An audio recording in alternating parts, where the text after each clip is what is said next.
Sallallahu alaihi wasallam. Kita bernafas dalam sila-silanya. Kita belajar Pancasila. Ayo kita jaga untuk Indonesia. Bersatu dalam perbedaan, berpegang tangan dan berlari. Singkirkan egomu, oh kawan, demi negeri ini. Jadilah generasi emas, cerdas berkarakter itu kita. Berjuang dan harus berani, kita terus torehkan prestasi.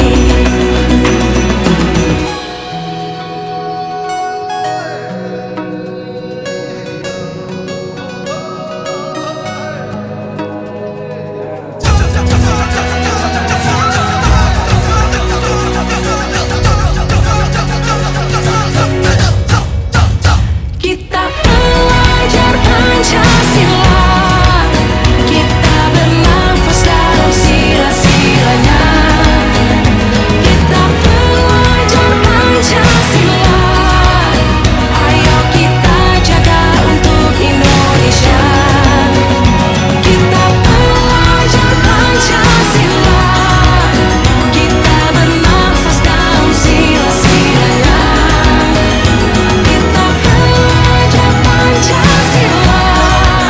Ayo kita jaga untuk Indonesia.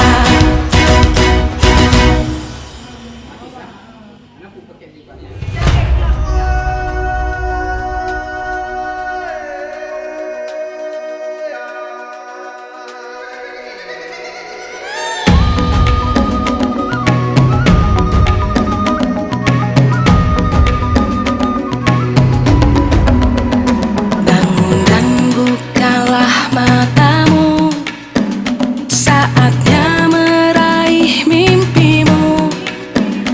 Arahkan pandangan ke depan, Tuhan kan menuntunmu.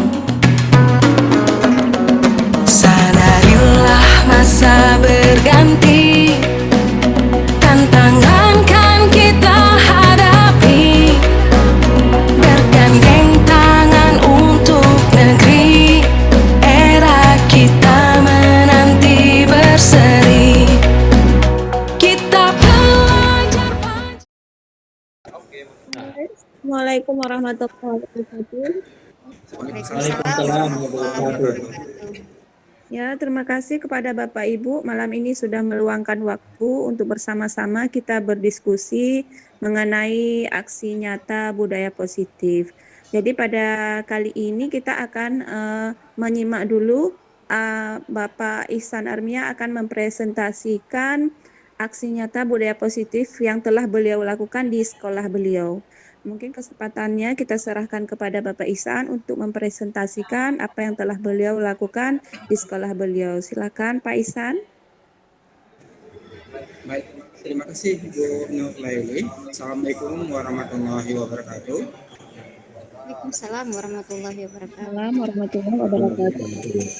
Terima kasih saya ucapkan kepada rekan-rekan semuanya yang telah bersedia meluangkan waktu untuk melakukan kegiatan seminar minggu ini yang kita lakukan secara daring berkaitan dengan penerapan budaya positif dengan melakukan kegiatan keyakinan kelas di SMA 1 Samalanga. Nah, adapun permasalahan yang terjadi di SMA kami, budaya positif yang lainnya mungkin sudah berjalan dengan baik, seperti kegiatan gotong royong, yasinan berkaitan dengan religius itu sudah sangat bagus, sudah dilakukan. Cuma satu hal yang masih belum terlalu dengan baik berkaitan dengan kedisiplinan. Dan di sini baik mereka datang ke sekolah mungkin sedikit lambat, ataupun mereka terlambat masuk ke dalam kelasnya, baik itu di tempat pelajaran maupun di pergantian jam istirahat. Nah, hal yang saya coba sampel di 3 kelas, dan alhamdulillah ini mempunyai efek yang sangat bagus.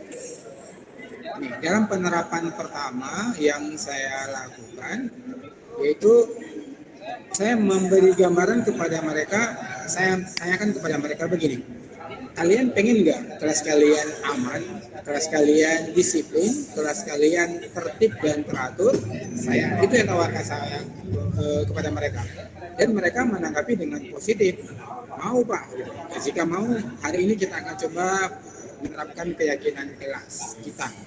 Kira-kira apa yang harus kalian lakukan di kelas dan yang tidak boleh kalian lakukan di dalam kelas ini. Nah, jadi pada kesempatan itu saya beri kebebasan kepada siswa semuanya untuk mengungkapkan apa yang mereka rasakan.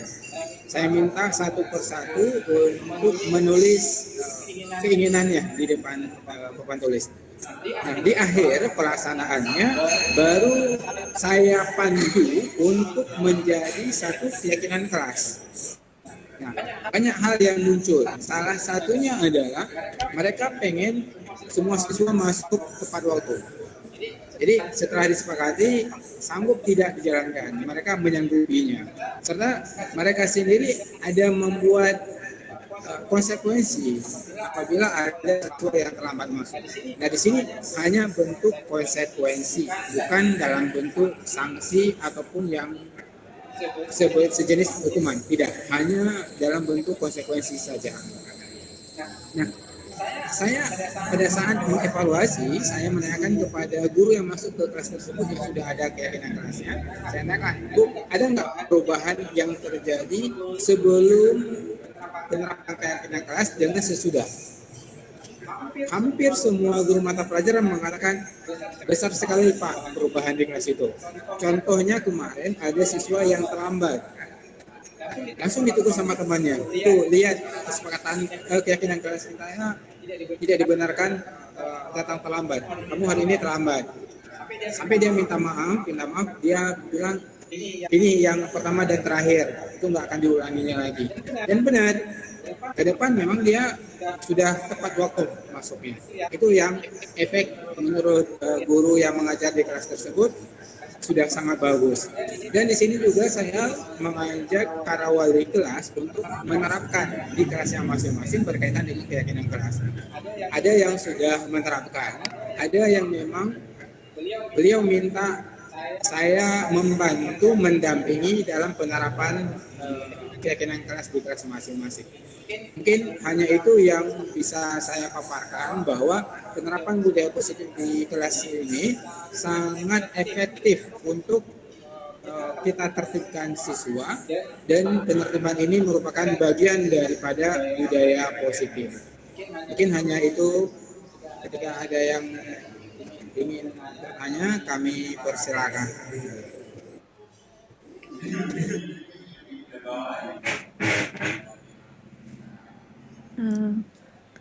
Kalau saya yang bertanya boleh Pak? MC sendiri ya, boleh dipersilakan Bu Nurlaili. Iya baik, karena saya ini membuat saya penasaran juga ya, karena setahu saya Bapak itu kan guru BK di sekolah Bapak, dan sepengetahuan saya juga keyakinan kelas itu diawali dengan sebuah tata tertib di sebuah ruang kelas. Nah, di setiap ruang kelas itu tentunya ada wali kelasnya. Nah, ketika Bapak membuat sebuah keyakinan kelas di kelas tertentu, apakah Bapak menjalin kerjasama dulu dengan wali kelasnya? Kemudian bagaimana tanggapan wali kelasnya, dan apa tantangan yang Bapak hadapi ketika Bapak ingin membuat sebuah kelas mempunyai keyakinannya masing-masing. Otomatis karena sepengetahuan saya, keyakinan ikhlas itu diawali oleh tata tertib di sebuah ruang kelas. Seperti itu mungkin hanya Bapak. Terima kasih. Baik Bu Nerli, pertanyaan yang sangat bagus. Ya benar Bu. Itu sebenarnya motivasi saya awal kenapa saya menerapkan keyakinan di kelas itu. Karena selama ini keyakinan kelas itu belum ada. Dan yang ada di kelas hanya peraturan sekolah. Di sini bisa kita bedakan ya antara peraturan sekolah dengan keyakinan kelas. Itu mungkin di kelas itu hanya berpedoman pada peraturan dan tata tertib sekolah yang sangat abstrak menurut saya, dan itu butuh ada komitmen lain dari siswa. Nah, sebelum saya melaksanakan keyakinan kelas ini, saya sudah mengobservasi bahwa ini tidak ada. Kemudian saya lakukan pendekatan dengan wali kelas. Saya ajak bagaimana kalau kita coba. Pertama, wali kelasnya kurang yakin. Kemudian saya yakinkan. Kita coba dulu, Bu. Kita jangan menyerah, kita coba dulu, kita lihat efeknya, ada atau tidak. Oh, boleh juga, kata beliau. Baru karena beliau tidak tahu cara penerapannya, saya dampingi, Bu. Saya lakukan kolaborasi. Jadi saya masuk ke kelas itu berdua dengan wali kelas sampai pengambilan final keyakinan kelasnya juga kami lakukan secara kolaborasi, Bu. Setelah itu baru nanti saya ini kan kepada wali kelas, Bu, ini tolong kita evaluasi sama-sama jalan atau tidak keyakinan yang kita buat ini. Dan itulah begitu saya meminta pendapat dari wali kelas dan guru-guru yang masuk di kelas tersebut, ternyata ada pengaruhnya, Bu. Mungkin itu, Bu, yang bisa saya sampaikan. Ya baik Bapak, Alhamdulillah bisa diterima. Pak Syukri. Ya Pak Ihsan. Ihsan, saya ini tentang budaya positif, misalnya. Ya. Bisakah Pak Ihsan menularkan budaya positif kepada seluruh kebiasaan? Bisa menjamin itu Pak Ihsan? Bisa menjamin sampai 100%? Nah, yang sudah saya lakukan, saya memberi pengaruh, kemudian mengajak guru-guru lain untuk bergabung dalam komunitas praktisi. Nah, jika memang Pak Syukri menanyakan apakah bisa jalan 100%, kita hanya bisa berusaha dan memberi pengaruh, Pak. Masalah mereka mau bergabung, mungkin itu lebih kepada keikhlasan hati mereka. Tetapi yakinlah, apabila mereka melihat contoh yang baik, pasti mereka akan ikut menirunya. Dan itu yang menjadi keyakinan saya. Dan saya tidak memaksakan, tetapi saya terus mempengaruhi dengan contoh-contoh yang sudah kita terapkan. Mungkin begitu Pak Syukri. Terima kasih Pak.